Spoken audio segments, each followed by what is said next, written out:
आप सबको प्यार भरी शुभोम। दोस्तों, आज मेरे बहुत ही पुराने एक प्रियजन हैं कानपुर में, रविकांत झा, जो कि वहाँ के एक मंदिर में पुजारी हैं।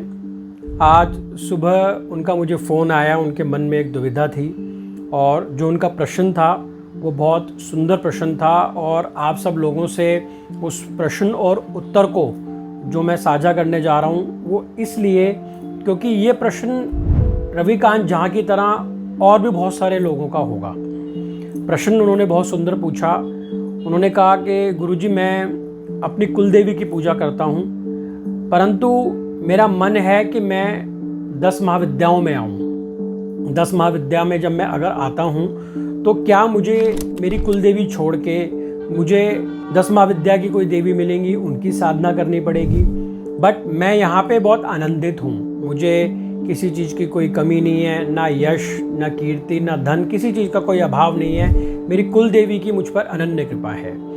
तो दोस्तों, ये प्रश्न बहुत सुंदर है और आप सब लोगों के मन में भी ये प्रश्न होगा कि आप अभी जिस भी देवी की, देवता की साधना कर रहे हैं और जो बच्चे तंत्र में आना चाहते हैं, वाम मार्ग में आना चाहते हैं या दक्षिण मार्ग से पूजा अर्चना माई की करना चाहते हैं और उनको ये मन में भ्रम है कि 10 महाविद्याओं में आने के बाद हमारी क्या देवी चेंज हो जाएगी, तो इसके लिए मैं आपको एक बहुत सरल सी एक बात बताना चाहता हूँ। इस बात को आप बहुत ध्यान से समझें। वो जो आदि शक्ति है, वो जो पराअंबा है, क्या वो सिर्फ 51 शक्तिपीठ, 10 महाविद्या, नव दुर्गा तक सीमित है?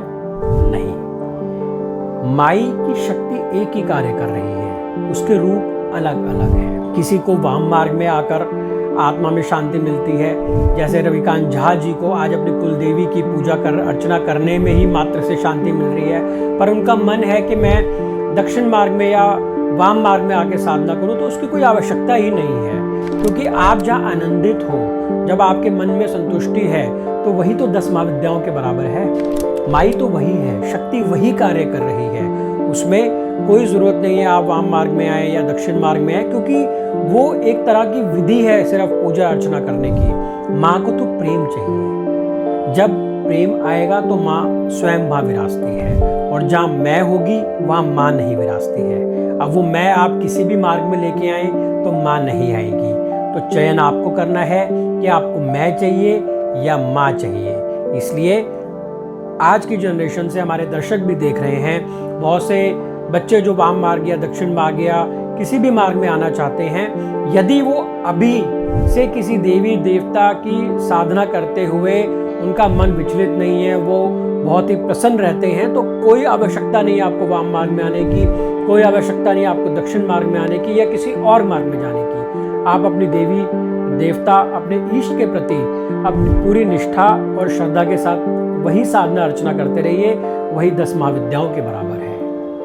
शिवोम।